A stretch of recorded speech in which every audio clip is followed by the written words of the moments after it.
Dr. Amelia Talley and David Hancock. Dr. Talley received her bachelor's from Texas A&M in psychology in 2001. From there, she went to the University of Missouri, received her master's in psychology, as well as her PhD in psychology with emphasis in statistics and social psychology. From there, she did her postdoc at Missouri, which led to a research assistant professor job. And from 2013 to present, she has been an assistant professor at Texas Tech University, as well as the director of the Stigma Health and Applied Research Center. Mr. Hancock received his bachelor's psychology from the University of Missouri in 2013. Currently, he is a student at Texas Tech working on receiving his PhD in the experimental psychology program. And he is also the lab manager of the Stigma Health and Applied Research Center. So please welcome our speakers. Hello, welcome. Can everyone hear me all right? I'm a loud talker, so hopefully that will come in handy today. Thank you for coming today to this lecture series. This is an important one for me. This discusses a new line of research that I'm starting with a graduate student that's currently in my lab, David Hancock, currently entering only his second year in our doctoral program in psychological sciences. He's initiated really his own line of research looking at ageism and its effect on health in older adults. So that's what we're going to be talking about today, with an eye towards suggestions for improving the aging process. What we want to talk about today, just to give you kind of an overview of where we're going with all this, we're going to talk about ageism generally, talk about what it looks like, how it affects people psychologically and potentially physically, and then offer suggestions for what you can do to combat ageism when you encounter it. Then we're going to introduce some current research that we have going on right now in my lab, some of it being basic research that's concerned with the mechanisms of how ageism might have these deleterious effects on older person's health. So then we're going to move into some more applied work that David has started recently in the lab. And then specifically, he's initiated projects with people in fashion design to design clothes for individuals based on some chronic health conditions that might be relevant to them as they get older. So I'm going to go ahead and let David take over for now, and then I'll come back to talk in the middle of the talk. Thank you. Maybe. There we go. I can hear myself. Hi, I'm David. I'm a graduate student. I was really excited when I accidentally found the Institute on Aging. I was driving. I don't know why I was even. I hardly make it past 19th, so it was a miracle that I was down there. I saw it. I got super excited. In my undergrad, I volunteered at the Alzheimer's Association for multiple years, but we don't have one in Lubbock. You have to go up to Amarillo for the West Texas one, and it's a little further than I can really drive with my schedule. And I saw this, and I was super excited, so I emailed Dr. Reddy, and most of the work that he's doing as the director is a lot of biology, chemistry, a lot of stuff I don't understand. So I was like, hey, can we try a social psych perspective? He's like, sure, just collect blood and spit, and then I'll be happy. I'm like, all right. So that's kind of how I got introduced to this all. And I was gonna create my whole little framework based off of my master's thesis proposal, but then a buddy recently sent me an article that appeared in the lifestyle section of the Wall Street Journal, which is what this is going to be about. And it's a good summary of the research that's happened up to this point on ageism, its effects on health, and other things like that. So we're going to cover in 4 steps. One, understanding the myths of aging versus the facts of aging, recognizing stereotypes in everyday life, and then how we could possibly substitute positive for negative stereotypes. Then finally, the authors suggest that we accept the aging process. So I like Dilbert. I think he's funny. I don't think I have your full attention. The lady's like, it's ASOC's turn to listen. If you say anything useful, he'll send us an instant message. He's asleep. She responds, he's employing heuristics. So the heuristics are these mental shortcuts that we take. They're useful in a lot of ways, but they can also be harmful. So stereotypes are an example of a heuristic. So we see someone and we have this certain thought activated. It's useful, like, oh, I see a tiger, I should probably run. I don't need to sit and evaluate the situation too much. But when we see someone else, that's where we get these kind of unfounded stereotypes from. So what this is a graph that shows, does this thing have a pointer? Oh, it does, sweet. So over here, we have this is showing warmth, and this one on the bottom here is showing competence. So these researchers, this is Cuddy and Fisk has done most of this work, a wonderful researcher currently at Princeton. But she had individuals rank all these different categories on these two dimensions. So one was how warm they find this category to be. The other one was how competent. So we see from a cluster analysis that four main categories emerged. There was high warmth, high competence, and then high competence, low warmth, low competence, low warmth. And over here, where we find elderly, we see high in warmth, but mid to low on competence. And they've termed this in the research doddering but dear. So kind of stumbling around, and we're in the same cluster here with disabled and mentally impaired. What they did is they've shown that maybe this doesn't always have to be the case. And in further research they showed, if we think about our grandmas or we think about our grandpas, what happens is they shift over into this category. They're highly competent and highly warm, which I think is where most people would like to be.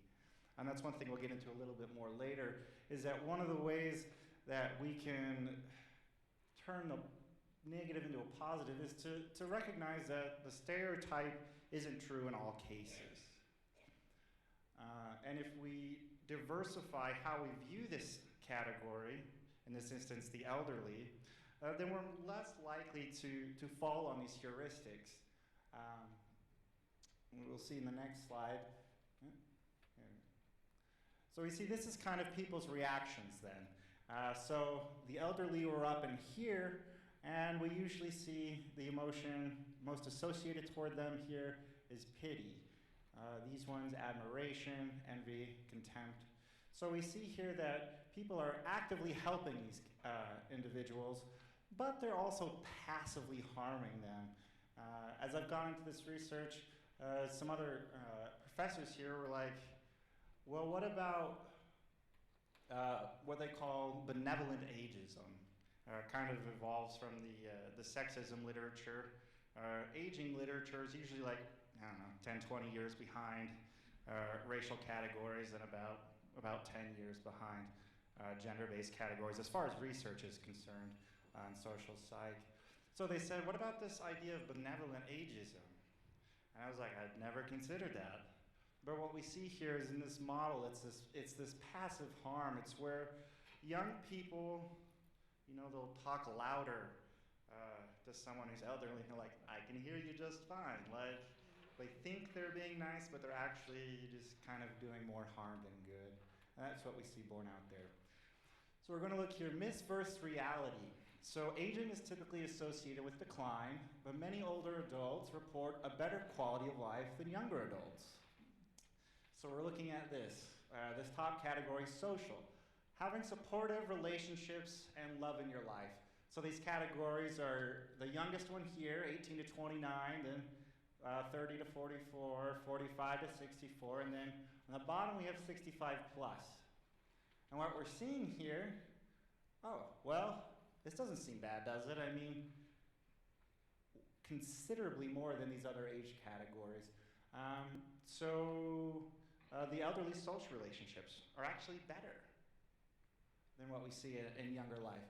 Let's see, liking where you live, feeling safe, and having pride in your community, also higher than any of the age categories. Managing your economic life to reduce stress and increase security. Again, we see almost twice as much in this one. I would be in the 34% that struggles with this. But yeah, and then here, physical. Having good health and enough energy to get things done daily. We see 40% of people 65 plus report that they have enough health and energy to get things done. So with the stereotype that says, oh, they're old so they can't do this, they don't have the energy to do it. Or, I don't want to get old because then I won't have any money and I'll have to live and my family won't support me. And we see these stereotypes perpetuated by young people all the time. But the fact is, they're typically more financially sound, have, as much if not more energy than people in the younger age cohorts, and they're typically happier in their social and community ties, which is in stark contrast to a lot of what we end up getting just in general. And so Todd Nelson, he was an editor for a book called Ageism. It's a good book. It combines a whole bunch of different professors' views on these categories. And he starts off here with birthday cards. And he's like, and this is to show that ageism is a really unique category because it's so accepted in society. The media portrays the elderly in these negative ways. They, just common perceptions. And he uses, birthday cards. So here's one. Good news on your birthday. I'm 1 year nearer to my inheritance. That's not nice. The office voted and everyone agrees. You're still old. That's. Here's a skeleton, because he's old. Oh, and there's cobwebs too. So I'm not gonna like fill in the blank for you, but imagine, the author Todd Nelson asks us, if we did this for other kinds of categories. What if we had a birthday card that treated aging the same way as treating race? Like, could you imagine what that birthday card would look like? There would be outrage if people put, oh, sorry, I'm blah, blah, blah. Sorry, I'm this, or oh, I see you're so-and-so. Like if we were to put in racial categories instead of age categories, people would be so offended. But why are we okay with this? And it's a good question. And in media, I watch Simpsons 5 nights a week, thank you, Fox, for letting me do that. Grandpa Simpson, though, is not a very good exemplar of the aging stereotype. He said, oh, I like this quote, I used to be with it, but then they changed what it was. Now what I'm with isn't it, and what's it seems weird and scary to me, and it'll happen to you too. And that's the other funny aspect about ageism, is unlike a racial category, I'm gonna be old one day, assuming I don't die. And everyone is. And so that's what makes it such a weird stereotype, and it's so weird that we have these things as young people because we're really just discriminating against our future selves. And so we see this kind of thing borne out time and time again. And so they ask you here to recognize stereotypes in your life. And so we'll just read this. Many people assume they will face setbacks in later life, but many older adults find that isn't the case. So we're looking here, all right, 57%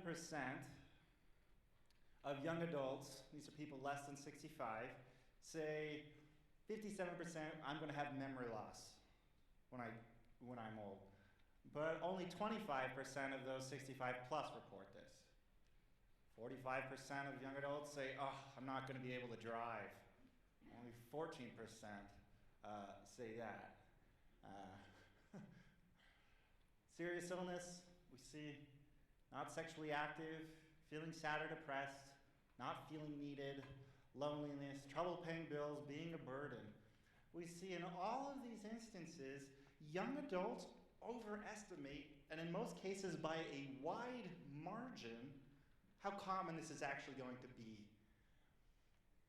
So this is looking, the percentage of respondents by age who said that relative to their current age, they feel. So we see young people like to be, oh, they're fine with their age here. And a little bit older and a little bit younger. But once you hit 30, I'm not there yet, I'll be there soon. But something magical is gonna happen, and I don't think it's good. We're gonna start wishing that we were younger. And we see this increasing, see a little bit of a decrease here. And in some other research I've seen, we see this number go down just a little bit more. But what we see is that once you're past 30, only a third of people are really satisfied with their own age to the point where they'd accept that, which is interesting. And it kind of gets to a point where in the research we see a lot of people in this category identify with being younger people. So we see typically people 65 to 74 is typically where the cutoff is. They call this young old category compared to 75 plus, which they call old, but it's just a label. We just had no better word. But that's just what it is in the research. I didn't come up with it. But we see these huge differences. We see that once people accept their age, that they're less affected by stereotypes. We see that they're enjoying their lives more. And that's, in this, again, we're talking about this bottom category here of people. And it's kind of interesting to see that as they accept it,